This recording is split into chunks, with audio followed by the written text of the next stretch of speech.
Hello friends, welcome my YouTube channel.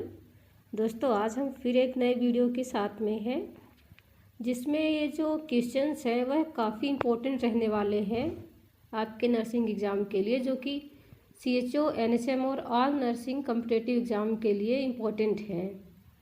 तो दोस्तों, आज हम कम्युनिटी से कम्युनिकेबल डिसीज़ के क्वेश्चंस के बारे में पढ़ेंगे। तो हम देख लेते हैं अपना क्वेश्चंस क्या है। इसमें हमारा जो क्वेश्चंस है वो है, in following which disease has been completely eradicated from in world. यानी कि इसमें ये पूछा गया है कि निम्न में से किस रोग को विश्व से पूर्णतः समाप्त कर दिया गया है। यानी कि ये रोग विश्व में पूरी तरह से खत्म हो गया है। तो वो कौन सी डिसीज है?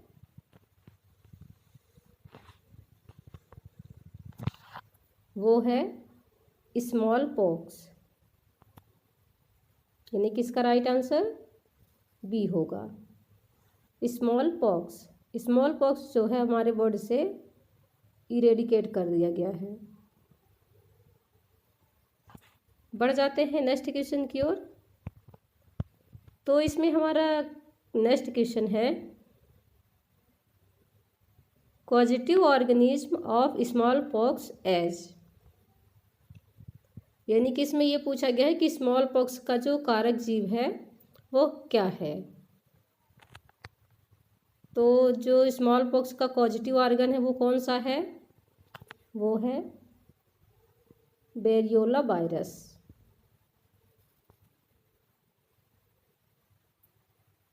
यानी कि इसका राइट आंसर बी होगा, वेरियोला वायरस। बढ़ जाते हैं अगले क्वेश्चन की ओर। तो इसमें हमारा अगला क्वेश्चन जो है वो है, all are bacterial disease except. यानी कि इसमें आपको ये बताना है कि ये जो डिसीज है वो बैक्टीरियल डिसीज है। मतलब इसमें इस जो चार ऑप्शंस है इसमें से सभी बैक्टीरियल डिसीज है किसी एक को छोड़कर। यानी कि इसमें से कोई एक ऐसी डिसीज है जो बैक्टीरियल डिसीज नहीं है। तो वो कौन सी है? वो है चिकन पॉक्स। यानी कि सी इसका राइट आंसर होगा, चिकन पॉक्स। चिकन पॉक्स जो है वो बैक्टीरियल डिसीज नहीं है।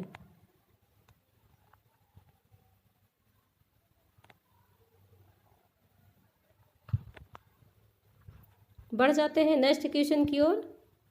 तो इसमें हमारा नेक्स्ट क्वेश्चन है, all are communicable disease except.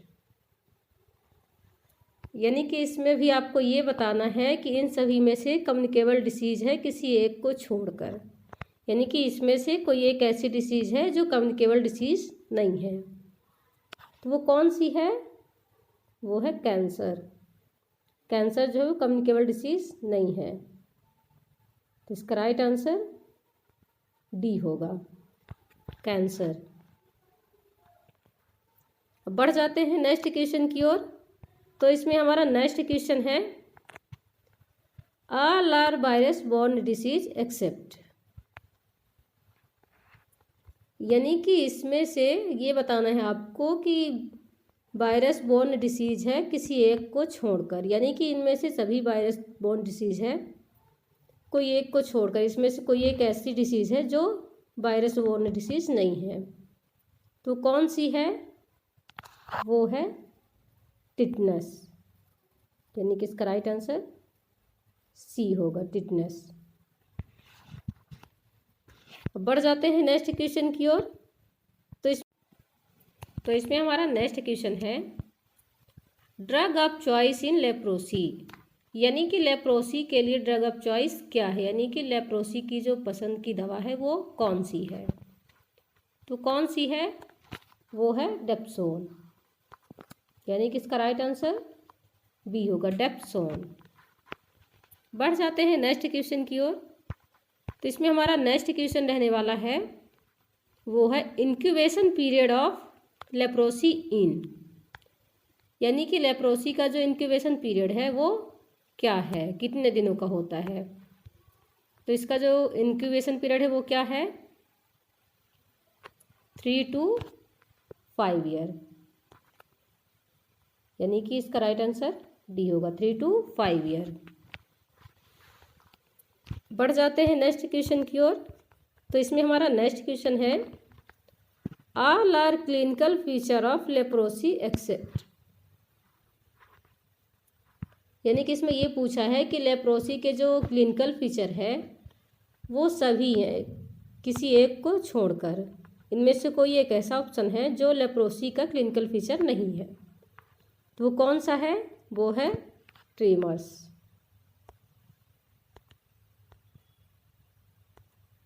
यानी कि इसका राइट आंसर सी होगा, ट्रीमर्स।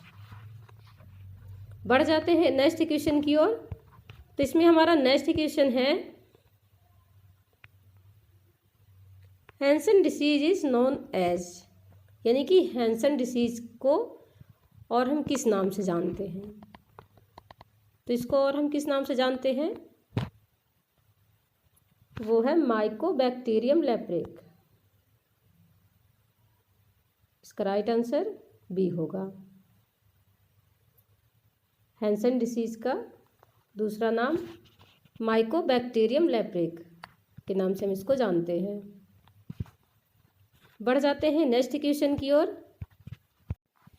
तो हमारा नेक्स्ट क्वेश्चन है, how many doses of tetanus vaccine recommended before delivery, यानी कि डिलीवरी के पहले टिटनेस की कितने डोजेज दी जाती हैं?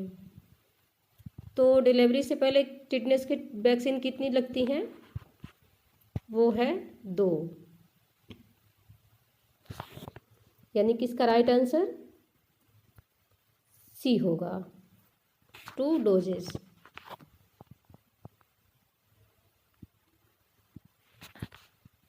इसका जो ये फर्स्ट डोज है वो अर्ली इन प्रेगनेंसी में लगता है और second dose 1 month after pregnancy. तो डिलीवरी से पहले टिटनेस की जो वैक्सीन है वो 2 लगती है। बढ़ जाते हैं नेक्स्ट क्वेश्चन की ओर। तो इसमें हमारा नेक्स्ट क्वेश्चन है, which vaccine are given for develop immunity against tetanus, यानी कि इसमें ये बताना है आपको कि टिटनेस के प्रति जो प्रतिरोधक क्षमता विकसित करने के लिए कौन सा टीका लगाया जाता है। तो टिटनेस के प्रति प्रतिरोधक क्षमता विकसित करने वाला टीका कौन सा है? इनमें से सभी हैं, anti tetanus serum, tetanus toxoid, DPT, ये जो तीनों वैक्सीन्स हैं ये तीनों इसका राइट आंसर होगा। तो इसका राइट आंसर क्या होगा?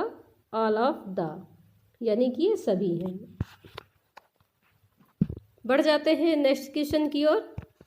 तो इसमें हमारा नेक्स्ट क्वेश्चन है, टिटनेस इज कॉज्ड बाय,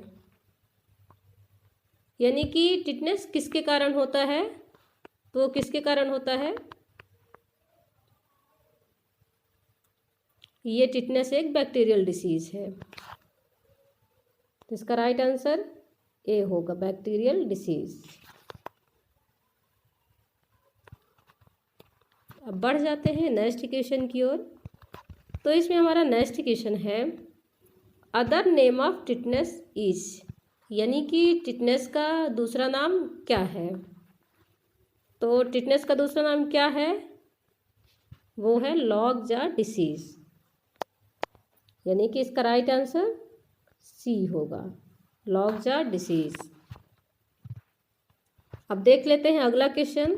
तो इसमें हमारा जो अगला क्वेश्चन है वो है, which is clinical feature of tuberculosis, यानी कि ट्यूबरक्लोसिस का जो मुख्य लक्षण है वो कौन सा है? तो ट्यूबरक्लोसिस का क्लिनिकल फीचर क्या होगा? इनमें से सभी हैं, परसिस्टेंट कफ, कंसिस्टेंट फीवर, हीमोप्टाइसिस, ये जो सारे लक्षण हैं वो ट्यूबरक्लोसिस के ही लक्षण हैं। तो इसका राइट आंसर हमारा क्या होगा? ऑल ऑफ दीज, यानी कि इसका डी राइट आंसर होगा। अब देख लेते हैं अगला क्वेश्चन। तो इसमें हमारा अगला क्वेश्चन है, Mantoux test use to identify, यानी कि जो ये मॉन्टेक्स टेस्ट होता है किसके पहचान के लिए किया जाता है? तो किसके लिए यूज किया जाता है मॉन्टेक्स टेस्ट? ये यूज किया जाता है ट्यूबरक्लोसिस के लिए। तो इसका राइट आंसर ए होगा, ट्यूबरक्लोसिस। अब बढ़ जाते हैं नेक्स्ट क्वेश्चन की ओर। तो इसमें हमारा जो है नेक्स्ट क्वेश्चन है, which is confirmatory test of tuberculosis, यानी कि जो ट्यूबरक्लोसिस है उसको कंफर्म करने के लिए हम कौन सा टेस्ट करते हैं? वो है स्पुटम टेस्ट, यानी कि इसका राइट आंसर सी होगा, स्पुटम टेस्ट। ये जो ट्यूबरक्लोसिस है उसको कंफर्म करने के लिए कि ट्यूबरक्लोसिस है या नहीं है, उसके लिए हम स्पुटम टेस्ट करते हैं। तो इसका राइट आंसर सी होगा। बढ़ जाते हैं नेक्स्ट क्वेश्चन की ओर। इसमें हमारा नेक्स्ट क्वेश्चन है, national TB institute is situated, यानी कि इसमें आपको ये बताना है कि जो नेशनल टीबी संस्थान स्थित है वो कहाँ है। तो ये कहाँ है नेशनल टीबी इंस्टीट्यूट? वो है बेंगलुरु में।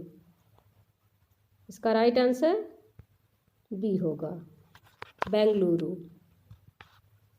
बढ़ जाते हैं नेक्स्ट क्वेश्चन की ओर। तो इसमें हमारा नेक्स्ट क्वेश्चन है, which is common form of tuberculosis, यानी कि जो ट्यूबरक्लोसिस का सामान्य रूप है वो कौन सा है? तो ये कौन सा है सामान्य रूप ट्यूबरक्लोसिस का? वो है पल्मोनरी ट्यूबरक्लोसिस, यानी कि सी, पल्मोनरी ट्यूबरक्लोसिस। ये जो ट्यूबरक्लोसिस का मुख्य रूप है वो किसको इफेक्ट करता है? मुख्य रूप से किसको इफेक्ट करता है ट्यूबरक्लोसिस? वो लंग्स को करता है, जिसे हम पल्मोनरी ट्यूबरक्लोसिस भी कहते हैं। तो इसका राइट आंसर सी होगा, पल्मोनरी ट्यूबरक्लोसिस। बढ़ जाते हैं नेक्स्ट क्वेश्चन की ओर। तो इसमें हमारा नेक्स्ट क्वेश्चन है, whooping cough is caused by, यानी कि ये जो काली खांसी होती है वो किसके कारण होती है? तो ये वूपिंग कफ किसके कारण होता है? ये होता है बॉर्डेटेला परट्यूसिस, यानी कि इसका राइट आंसर ए होगा, बॉर्डेटेला परट्यूसिस। बढ़ जाते हैं नेक्स्ट क्वेश्चन की ओर। तो इसमें हमारा नेक्स्ट क्वेश्चन है, whooping cough is known as, यानी कि काली खांसी को हम किस नाम से जानते हैं? अदर किस नाम से जानते हैं हम काली खांसी को? तो वूपिंग कफ को हम किस नाम से और जानते हैं?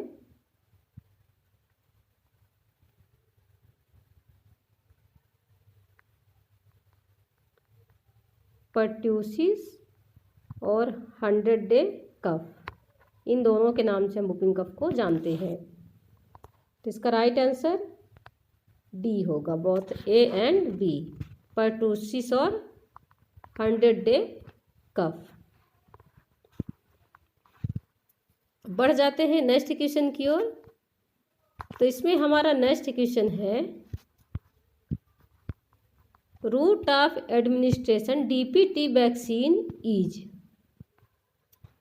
यानी कि ये जो डीपीटी वैक्सीन होता है उसको लगाने का जो रूट है वो कौन सा है? तो हम डीपीटी वैक्सीन को किस रूट से देते हैं? वो है IM, यानी कि इंट्रामस्कुलर। जो डीपीटी वैक्सीन है उसे हम इंट्रामस्कुलर देते हैं। बढ़ जाते हैं नेक्स्ट क्वेश्चन की ओर। तो इसमें हमारा नेक्स्ट क्वेश्चन है, which test use to diagnose of diphtheria. यानी कि इसमें ये पूछा गया है कि डिप्थीरिया की जांच के लिए हम कौन सा टेस्ट करते हैं। तो डिप्थीरिया की जांच के लिए हम कौन सा टेस्ट करते हैं, वो है सिक टेस्ट। यानी कि इसका राइट आंसर बी होगा, सिक टेस्ट। सिक टेस्ट जो है हम डिप्थीरिया को डायग्नोज करने के लिए करते हैं।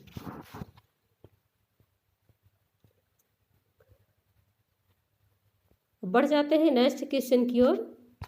तो इसमें हमारा नेक्स्ट क्वेश्चन है, diphtheria is a acute infection which is causative of diphtheria. यानी कि इसमें आपको ये बताना है कि डिप्थीरिया का जो तीव्र संक्रमण है, जो डिप्थीरिया का कारक है, यानी कि डिप्थीरिया का जो कॉजेटिव है कौन है वो। तो वो कौन सा इन्फेक्शन है जो डिप्थीरिया को कॉज करता है, वो है कॉर्नीबैक्टीरियम डिप्थीरिया। यानी कि इसका राइट आंसर ए होगा, कॉर्नीबैक्टीरियम डिप्थीरिया। इसे हम लोफलर बेसिलाई के नाम से भी जानते हैं। कॉर्नीबैक्टीरियम डिप्थीरिया को लोफलर बेसिलाई के नाम से जानते हैं। बढ़ जाते हैं अगले क्वेश्चन की ओर। तो इसमें हमारा जो नेक्स्ट क्वेश्चन वो है, grey yellow membrane found in diphtheria it present where. यानी कि इसमें ये पूछा गया है कि डिप्थीरिया में पाई जाने वाली वो जो ग्रे येलो मेम्ब्रेन है वो कहाँ पाई जाती है। तो वो कहाँ कहाँ पाई जाती है, वो over tonsil, over pharynx, over लैरिंग्स। यानी कि टॉन्सिल, फेरिंग्स और लैरिंग्स, इनमें से सभी में ये ग्रे येलो मेम्ब्रेन पाई जाती है। तो इसका राइट आंसर डी होगा, ऑल ऑफ दीज। बढ़ जाते हैं नेक्स्ट क्वेश्चन की ओर। तो इसमें हमारा नेक्स्ट क्वेश्चन है, which is commonest cause of पेरोटाइटिस in children. यानी कि इसमें ये जो पेरोटाइटिस है इसका मतलब क्या है, वो है पैरोटिड ग्लैंड के अंदर का इन्फेक्शन। तो ये जो पैरोटिड ग्लैंड है यह एक लार ग्रंथि है और यह सबसे बड़ी लार ग्रंथि है पैरोटिड ग्लैंड। तो इसका जो इन्फेक्शन है इसे इफेक्ट कौन करता है, तो पैरोटिड ग्लैंड को कौन इफेक्ट करता है, वो है मम्स। यानी कि इसका राइट आंसर डी होगा, मम्स। पैरोटाइटिस का जो कॉमन कॉज है वो मम्स है। अब बढ़ जाते हैं नेक्स्ट क्वेश्चन की ओर। तो हमारा नेक्स्ट क्वेश्चन है, in which condition the rubella is more complicated. यानी कि ये जो रूबेला है वो किस कंडीशन में सबसे ज़्यादा कॉम्प्लिकेटेड होता है। तो ये रूबेला कौन सी कंडीशन में सबसे ज़्यादा कॉम्प्लिकेटेड होता है, वो है प्रेगनेंसी के अंदर। प्रेगनेंसी के अंदर ये रूबेला जो है वो सबसे ज़्यादा कॉम्प्लिकेटेड होता है। इससे कंजेनाइटल प्रॉब्लम भी होती हैं जिसकी वजह से बच्चे में हार्ट डिसीज़ भी हो सकती है, कैटरेक्ट भी हो सकता है और इंट्रायूटेराइन डेथ भी हो सकती है। इंट्रायूटेराइन रिटार्डेशन भी हो सकता है बच्चे में और बच्चे की जो ग्रोथ है वो रुक सकती है। तो ये जो रूबेला है वो प्रेगनेंसी के टाइम पे सबसे ज़्यादा कॉम्प्लिकेटेड होता है। तो इसका राइट आंसर बी होगा, प्रेगनेंसी। बढ़ जाते हैं नेक्स्ट क्वेश्चन की ओर। तो इसमें हमारा नेक्स्ट क्वेश्चन है, रूबेला इज नोन एज, यानी कि रूबेला को और किस नाम से जाना जाता है। तो हम रूबेला को और किस नाम से जानते हैं, वो है जर्मन मीजल्स। जर्मन मीजल्स को हम रूबेला के नाम से भी जानते हैं। तो इसका राइट आंसर सी होगा, जर्मन मीजल्स। अब देख लेते हैं नेक्स्ट क्वेश्चन। तो हमारा इसमें नेक्स्ट क्वेश्चन है, which is toxic effect of measles vaccine, यानी कि जो मीजल्स के वैक्सीन का जो टॉक्सिक इफेक्ट है वो कौन सा है, यानी कि विषैला प्रभाव, मीजल्स वैक्सीन का जो विषैला प्रभाव है वो कौन सा है, वो कौन सा है, वो टॉक्सिक शॉक सिंड्रोम, यानी कि इसका राइट आंसर बी होगा, टॉक्सिक शॉक सिंड्रोम। बढ़ जाते हैं नेक्स्ट क्वेश्चन की ओर। तो इसमें हमारा नेक्स्ट क्वेश्चन है, which age group is most sensitive to measles infection, यानी कि मीजल के इन्फेक्शन के लिए कौन सी एज ग्रुप सबसे संवेदनशील है, यानी कि किस एज ग्रुप में मीजल्स का इन्फेक्शन सबसे ज़्यादा होता है, तो वो है 6 मंथ टू 3 ईयर। इसका राइट आंसर सी होगा, 6 मंथ टू 3 ईयर। बढ़ जाते हैं नेक्स्ट क्वेश्चन की ओर। तो हमारा नेक्स्ट क्वेश्चन है, कॉजेटिव ऑफ मीजल्स, यानी कि मीजल्स का जो कारक है वो क्या है। तो मीजल्स का कारक कौन सा है, वो है पैरामिक्सोवायरस, यानी कि इसका राइट आंसर डी होगा, पैरामिक्सोवायरस। बढ़ जाते हैं नेक्स्ट क्वेश्चन की ओर। तो इसमें हमारा नेक्स्ट क्वेश्चन है, which is most important symptom of measles, यानी कि इसमें यह पूछा गया है कि मीजल्स का जो सबसे इम्पोर्टेंट सिम्टम है वो कौन सा है। तो मीजल्स का सबसे इम्पोर्टेंट सिम्टम कौन सा है, इसमें ये फीवर भी होगा और upper respiratory tract infection symptom ये भी होगा, मीजल्स का सिम्टम है। तो इसका राइट आंसर सी होगा, बोथ ए एंड बी, इसका राइट आंसर है। बढ़ जाते हैं नेक्स्ट क्वेश्चन की ओर। हमारा नेक्स्ट क्वेश्चन है, मीजल्स इज, यानी कि खसरा है, ये मीजल्स क्या है, ये एक वायरल डिसीज है। ये जो मीजल्स है वो एक वायरस डिसीज है। आपने वायरस रोग का नाम भी सुना होगा, MMR। इसमें जो है ये मीजल्स, मम्प्स, रूबेला है, और chicken pox, small pox, hepatitis, polio, ये सभी जो हैं ये वायरस से होने वाली डिसीजेज हैं। तो इसका जो राइट आंसर है वो क्या होगा, वायरल डिसीज, यानी कि इसका राइट आंसर बी होगा, वायरल डिसीज। अब बढ़ जाते हैं नेक्स्ट क्वेश्चन की ओर।